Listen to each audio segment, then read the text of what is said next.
Mos është 21 janari aty avokat apo jo?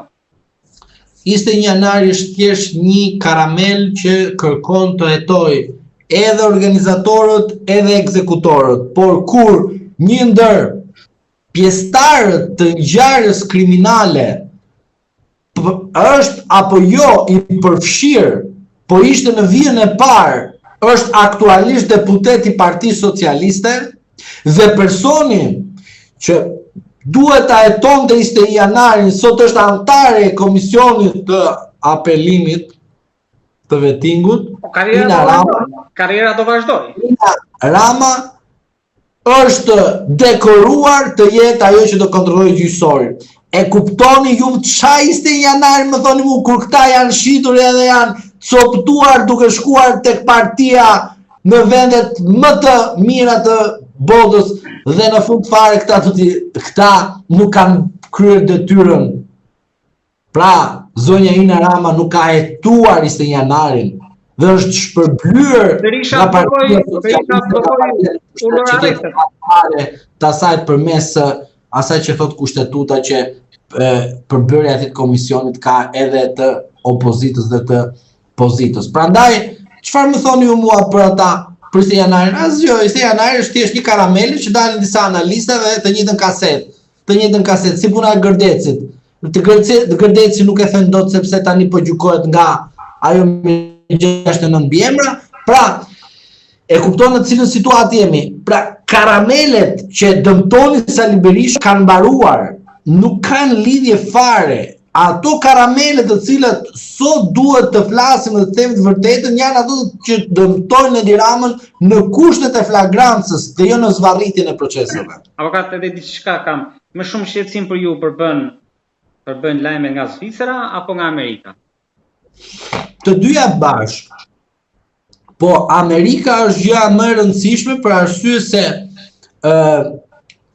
kartelet e drogës dhe lufta kundër këtyre karteleve është një linje drejt për drejt e zotit Trump, që do të thotë kush është përfshirë me banda kriminale dhe me trafikim ndërkombëtar të drogave të ndryshme, sigurisht mbetet jo vetëm armik Shtetet Bashkuara të Amerikës, por edhe vetë të presidentit Trump. Dhe mos harroni një fakt tjetër, që familja e luftar mos gaboj Hyka, si kishte emrin ai me kazinot që më bëri një intervistë Peziu. Po, u shpall non grata nga linja Trump. Po, i vendos sankcione në mos gaboj departamentin sesar. Po, që do të thotë ky person ka bërë takime me politikanë shqiptar. Pa i ka bërë se që na ndodhin mbrapa tani. Në Shqipëri Spaku ka proceduar njerëz sepse kanë udhëtuar me avione të ndryshme ose në të njëjtin avion.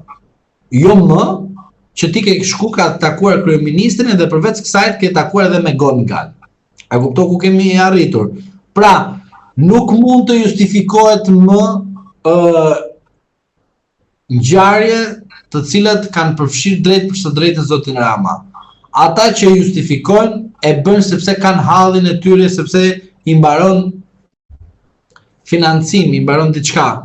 Dorsa ne duhet të themi të vërtetën njerëzve që zoti Rama në rast se në aspektin moral do të shpëtoj Partinë Socialiste, duhet o të bëj një pakt politik me Sali Berishën, o të çojë vendin në zgjedhje të parakoshme për të shpëtuar Partinë Socialiste. Në rast se socialistët nuk i imponojnë Ramës zgjedhje të parakoshme, Partia Socialiste me humbjen e dy faktorëve ose njërin nga të dy faktorëve që janë paraja ose pushteti, shkërmoqet brenda llojit të saj dhe nuk do të ketë shpëtim Partia Socialiste. Dhe ju a them me plot bindje dhe mos harroni që ato që unë kam thënë, i kam thënë me bindje të plot absolute dhe unë jam i bindur që Partia Socialiste do të jetë në një situatë shumë të vështirë. Socialistët kanë për detyrë të mbrojnë partinë e tyre, por Rama ja ka shkërmoqur partinë dhe thjesht ata nuk kanë parë asgjë akoma. Dhe ajo fjalia nuk keni parë gjë akoma nuk i takon shqiptarëve, po i takon pikrisht socialistëve që janë krenuar me Edi Ramën edhe vetë kënaqen me Edi Ramën. Ky është vetëm fillimi që me sa duket zhvillimi do jetë të vrrullshme. Avokatën Do të jenë, e di pse do të jenë të vrrullshme, sepse ke nga shtatori dhe në dhjetor që goditet vazhdimisht qeveria shqiptare në çdo formë dhe mënyrë. Pra, është e paimagjinueshme që kjo parti të ka marrë zgjedhjet në 11 maj dhe nga fillimi i shtatorit dhe deri më sot, kjo parti ose kjo qeveri është e goditur. Jo se po funksionon drejtësia, po përse ata kanë menduar gjithmonë që drejtësia është e kontrolluar nga ata dhe nuk, pra, e kontrolluar në aspektin që ne kemi të kontrolluar dhe është e kontrolluar dhe sot që flasim. Por, ju a them edhe një herë, prokurorët e Spakut kanë 3 vite akoma mandat. Këto prokurorë që janë sot në 2029 mund të jenë edhe në rrugë. Kush nga këta të sakrifikoj jetën e tij dhe fëmijëve të tyre duke mbrojtur korrupsionin e atyre që janë sot në pushtet. Më thuaj, kush do ta bëj këtë? Vetëm ignoranti e bën. Pra, unë po ju a them të kuptoni që edhe prokurorët vetë që kanë bërë lavazh dhe kanë ndihmuar Partinë Socialiste janë në mëshirë të fatit. Pse janë në mëshirë të fatit? Sepse pikërisht ajo që unë dua t'ju them është kjo që Zoti Rama e kishte Zotin Dumani, e ka edhe 3 vjet dhe Zoti Dumani pas 3 vitesh dhe çdo Duman aty brenda do të dalin nga ajo godin. Po ku do të shkoj? Pra, justifikimi që fajin e kanë të tjerët ka mbaruar. Ti ke qenë prokuror, ti ke kalbur në burg, ti ke futur në burg, ti ishe sikur më ishe shpëtimtari, në fund fare ç'a bëre? Nuk e bërë detyrën, po, ti tani do futesh në burg. Si rasti Maqedonisë së Veriut, ta kam thënë vazhdimisht. Maqedoninë e Veriut mos e heq nga mendja. Kështu bëri ajo. I futi të gjithë burg për të mbetur në histori. Dhe në fund fare, tap, e futën në burg vetë. Më kuptove? Prandaj ti jemi realist tek njerëzit, mos mendoj njerëzit sikur dumani, zotri, halli i tyre është zvarritja e dosjeve. Halli i tyre është ta çënë në gjykat dhe pastaj çfarë ndodh? Shikoj se është situata. Jo e ka fajin OPG-ja, jo e ka fajin prokurori, jo e ka fajin gjyqtari. Dhe tani njëri ja fut tjetrit. Dhe thot tani prokurori OPG-s, bëj gati dosjen si ta kesh. Prokurori bë kërkesën dhe i thot atit atë jashtë, se kam fajin unë, gjyqtari.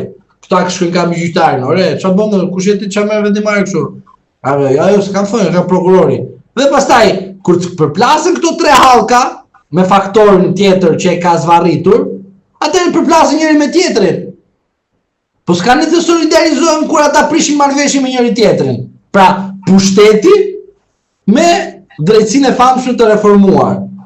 Ka problem pak me syrin, edhe nuk merr nga reforma, se më kap dielli këtu apo drita. Prandaj e kupton tani si është situata. E gjithë kjo është shumë e qartë. Zoti Dumani, Zoti Brau, Zoti Kraja, Zoti Klapi, të gjithë këta janë në panik nga 2026 dhe në vazhdim. Mos e shikoni ju që merrin vendimare ata. Ata marrin vendimare dhe janë kështu. 3 vjet mbaroi. U futën 2020 dhe janë 2026. Ç'a kanë bërë? Statistika do pendohen kur dalin në pension, ç'a budalli që kanë bërë për të shpëtuar Edi Ramën. Do pendohen, do pendohen, sepse kanë fut njerëz, kanë kalbur njerëz në përburgje, pa prova kanë fut njerëz, i kanë futur si banda kriminale, dhe ndërkohë bandat i kanë jashtë duke bërë namin, ndërsa aty përket njerëz të pafajshëm në burg. Këto kanë bërë këta prokurorët e famshëm, të cilët populli brohoret. Prandaj them njerëzve që paragjykojnë, mos e provofsh atë statistikë që i bën në kurriz të njerëz të pafajshme në përburgje shqiptare. Mos e provofsh. Dhe mos u knaq me burgun e tjetrit. Avokat, sepse do të vinë së rradh aty dhe pastaj do të kesh, çfarë do të kesh? Avokat, çfarë thot avokat? Kur bën lavazh Spakut, sigurisht do të marrë për statistikë. Avokat, faleminderit shumë për bisedën. Edhe unë falenderoj për ftesën. Zgjedhimeve të jam i njohur shumë për kohën. Faleminderit edhe për ftesën.